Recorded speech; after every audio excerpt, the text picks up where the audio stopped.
एका दुष्टचक्रात अडकल्यासारखं झालंय. नक्की काय करतोय, कुठे जायचंय आणि कुठे जातोय याचा तुला मुळी थांगपत्ताच लागत नाही ना? मिळतील. आज सगळ्या प्रश्नांची उत्तरं सापडतील. आता लक्ष देऊन ऐक. एकदा एका हत्तीला लहानपणी साखळ दंडाला बांधण्यात आलं. कालांतराने तो हत्ती मोठा झाला, पण त्याला स्वतःच्या ताकदीचा अंदाजच नव्हता.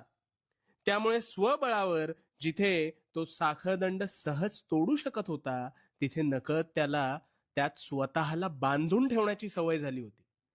आणि या ऐशोआरामी सवयीमुळे त्याच्या मतीची निव्वळ माती झाली होती.